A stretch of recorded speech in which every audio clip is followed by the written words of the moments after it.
Chers enfants Tchongo, mesdames et messieurs les membres de la famille Tchongo, chers membres de la grande famille du monde des affaires ANESA FEC aujourd'hui,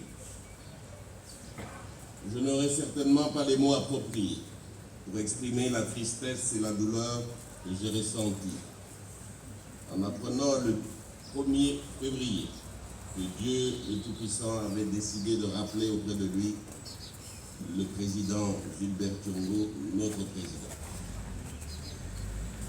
J'étais à l'étranger.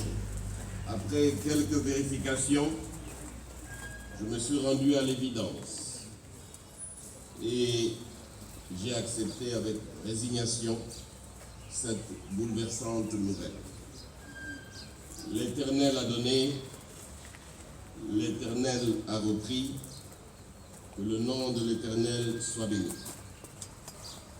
Mais la consternation suscitée par cette disparition est à la mesure de la grandeur d'une personnalité que nous avons bien connue. L'une des grandes figures marquantes du patronat congolais depuis sa création, depuis la création à l'époque de l'ANESA en 1972.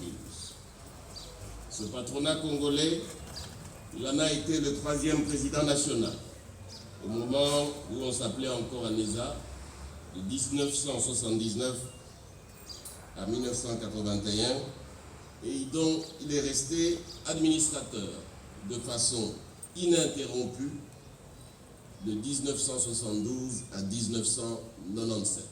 De façon ininterrompue, je pense qu'il n'y en a que 2 ou 3 ici qui ont une aussi longue carrière au sein du patronat congolais.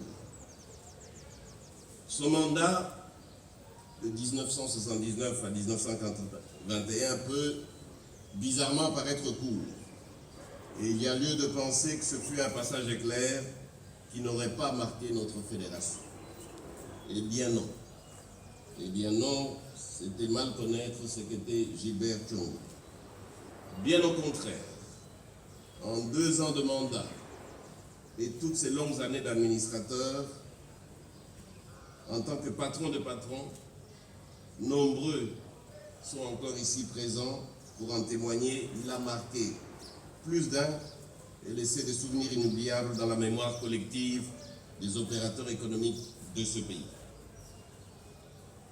Au moment où il nous quitte, et en dépit de l'émotion qui nous étreint tous ici, je me dois de me faire le devoir au nom du conseil d'administration, de toutes les entreprises membres et tout le monde des affaires congolais, de lui rendre le témoignage et l'hommage qu'il mérite.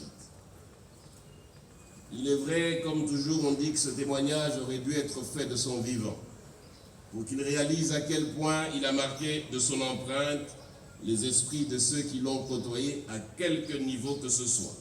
À quelque niveau que ce soit. Hélas, je suis obligé de le faire après qu'il nous ait quittés.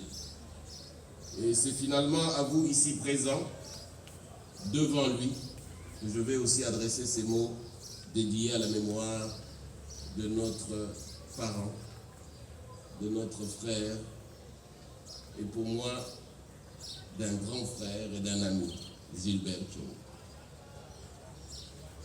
Et peut-être même, vu les leçons que nous tirons de sa vie, de son amour du travail bien fait, il est peut-être mieux indiqué que je prononce cette adresse aujourd'hui. Aujourd'hui où dans notre pays, bien de valeurs cultivées et pratiquées par Gilbert, que nous pleurons aujourd'hui, ont soit disparu, sont soit foulés aux pieds chaque jour. Dans le cas de M. Gilbert Tchongo, il ne s'agit donc pas d'un mot de circonstance que je prononce, mais bien de ce que je pense qu'était réellement l'homme, le grand capitaine d'entreprise. La Fédération des entreprises du Congo gardera du président Gilbert Tchongo le souvenir d'un dirigeant visionnaire. Oui, il était visionnaire, et c'est pour ça que quand je dis 2 ans, ça a été plus long que vous le pensez, parce que ça a marqué toute la suite de la direction du patronat. D'un dirigeant visionnaire, responsable, hors pair, qui, par sa rigueur dans le travail et son sens élevé de pragmatisme, qui visait constamment l'organisation à mettre en place ou l'efficacité dans la décision à prendre. Ces valeurs et ces qualités ont confirmé l'adage qui dit « Aux âmes bien nées, la valeur n'attend point le nombre d'années ». En effet, le président Tshongo n'a pas eu besoin de beaucoup d'années pour être élu à la tête de l'ANESA. 6 ans seulement après avoir pris les commandes de la Régie des eaux, en qualité de président-directeur général, il prenait les rênes de notre association, les rênes du patronat zaïrois de l'époque. Il était alors âgé seulement de 36 ans. Il fut le plus jeune président que notre association ait connu jusqu'à ce jour. Et il est fort probable que cela demeurera ainsi de longues années encore, parce que nos statuts, pour le moment, fixent l'âge minimum pour être président à 40 ans. Je ne pense pas qu'il y aura un plus jeune président du patronat que Gilbert Tshongo de Dessous. Il était doté d'une intelligence vive et extraordinaire, qui a su rivaliser et étonner de grands intellectuels sortis de prestigieuses universités qu'il a côtoyés ici en arrivant à l'ANESA, au point qu'il était difficile de trouver d'autres idées à ajouter ou encore pour le contredire. Il y a quelques jours, quand on a fait ce programme, un de ceux qui l'ont côtoyé depuis son entrée à l'ANESA disait « Quand le président Gilbert parlait, les débats s'arrêtaient. » Obnubilé par le travail et maniaque des résultats, il était toujours à la recherche de l'excellence au point de rendre difficile, oui difficile, la vie de son administrateur de l'époque, délégué de l'époque, Abdo Munga, qui venait aussi de nous quitter il y a peu, ainsi qu'au secrétaire général de l'ANESA à son époque, M. Jean-Marie Misson et Tyran, qui étaient obligés de le suivre, de courir derrière son rythme de travail et qui les obligeait à relever leur niveau, tant qualitativement que quantitativement. Les secrétaires généraux à l'époque, c'était des expatriés. Je vous assure qu'ils n'étaient pas au niveau de Gilbert Tshongo. Dans le témoignage de ces anciens responsables, l'un d'entre eux nous a confié que pour suivre le rythme de travail du président Tshongo, il fallait s'abstenir de prendre des boissons enivrantes afin de répondre à chaque exigence professionnelle avec lucidité et perspicacité. Exigeant, oui, il était, mais avec une courtoisie et une rectitude remarquables, au point que sa présence n'entraînait pas forcément stress ni panique. Rassurez-vous, le président Tshongo savait accorder de l'importance dans les relations avec les autres. Il était là pour soutenir les autres, les consoler ou les accompagner s'il le fallait. Une petite anecdote à titre personnel. J'étais directeur financier, jeune directeur financier du Texafrica. Le Texafrica était le plus gros client de la Régie des Eaux. Et la Régie des Eaux avait un puissant directeur provincial de Kinshasa qui me menait la vie dure et à un moment donné, pour diminuer la facturation Régie des Eaux, on avait pris la décision de faire un forage. Ce qui a coupé quasiment de moitié les facturations et les recettes de la SNEL et la Régie des Eaux sur le Texafrica. Sur la plainte de son directeur, il m'a demandé de venir le voir en présence du directeur et j'ai expliqué les négociations, les débats qui n'avaient jamais abouti. Il a dit, j'étais un jeune directeur financier, lui un grand PDG, mon cher Albert, tu as été plus malin que mon directeur, tu as raison. Donc, je ne te reproche pas, mais moi aussi je vais faire quelque chose pour corriger, je vais faire mettre une taxe sur les forages.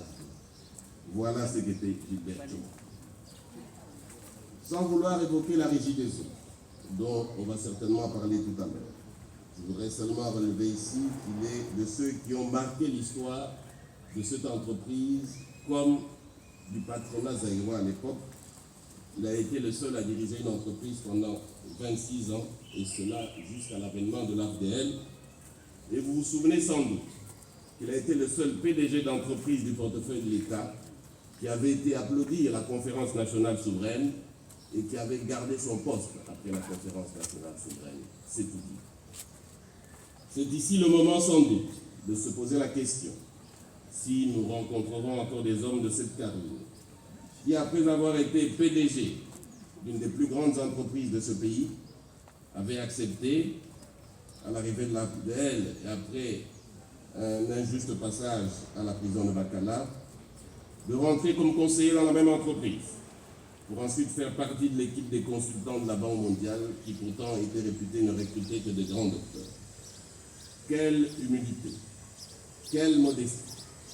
Ceci explique peut-être cela. Il était pieux, fortement croyant. Et les saintes écritures ne disent-elles pas que l'humilité précède la gloire?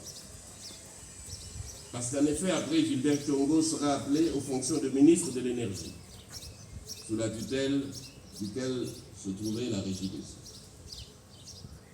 Son charisme et sa personnalité, même après l'arrivée de l'AFDEL, avaient amené le président de la République de l'époque à le nommer gouverneur de province, la province du Kasaï occidental. J'ai eu à l'époque personnellement le privilège d'être reçu par lui à l'occasion d'une tournée de la fédération que j'effectuais à l'intérieur du pays. Et je puis vous assurer que c'est au Kasaï occidental que j'ai eu le plus bel accueil. Et d'ailleurs, c'était presque en coïncidence avec une campagne électorale présidentielle à l'époque. Et l'accueil que j'avais eu, le cortège, c'était comme si j'étais un homme politique. Et le jour où il nous recevait à la résidence, il me dit: c'est Albert, je ne suis pas plus heureux aujourd'hui que quand j'étais à la naissance. Gilbert était très attaché, en effet, au monde des affaires, et personnellement, il m'a toujours soutenu dans mes fonctions à la fédération. Très organisé, ordonné, ponctuel, affable et homme de grand cœur, le président Gilbert Thiong'o nous lègue à tous, hommes et femmes qui dirigeons les entreprises ou aspirons à diriger les entreprises, quelle que soit leur taille, un riche héritage plein de leçons dont les principales sont assurément que instruction ou hautes études ne veulent pas dire connaissance et encore moins intelligence, et que savoir ne signifie pas toujours savoir-faire. La FEC que j'ai l'insigne honneur de diriger aujourd'hui se souviendra à jamais de lui tellement il a marqué de son empreinte l'histoire et l'évolution de notre fédération. À vous tous ici, membres de la famille, je présente au nom du conseil d'administration, de toute la communauté des entreprises membres, de tout le personnel, ainsi qu'à mon nom personnel, nos condoléances les plus sincères et les plus attristées. Ici, je m'adresse à la veuve Thiong'o et à tous les enfants. Votre mari, votre père, a contribué d'une manière déterminante à la vie et à la survie de la Fédération des entreprises du Congo. Il a surtout donné, par son style de travail, une orientation dont notre pays ne devrait jamais se détourner. Aujourd'hui, mesdames et messieurs, tout le monde parle facilement de bonne gouvernance et de rigueur. Moi, je peux vous dire que Gilbert Thiong'o en était l'exemple vivant et son travail a démontré qu'il ne s'agissait pas de slogan ni de vœux pieux. Nous pouvons assurer que nous resterons à jamais reconnaissants au président Gilbert Thiong'o et vous pouvez, vous ses enfants, vous son épouse, en être légitimement fiers. Vous avez perdu un mari, vous avez perdu un père, que rien ni personne ne pourra jamais remplacer. Le pays a perdu un grand homme, un modèle. La FEC a perdu un président qui faisait encore partie de ses organes statutaires en tant que passe-président, membre du comité des sages. Pour terminer, permettez-moi de dire à vous tous ici qui êtes présents, Gilbert s'en est allé, mais Gilbert vivra en nous si et seulement si nous prenons ce modèle et tirons les leçons de la vie qui nous a laissé, à savoir le travail dans la recherche de l'excellence pour des résultats qui nous font avancer, l'humilité, la considération de l'autre, la foi en Dieu. Adieu, président Thiong'o, adieu, grand frère, adieu, Gilbert. Merci.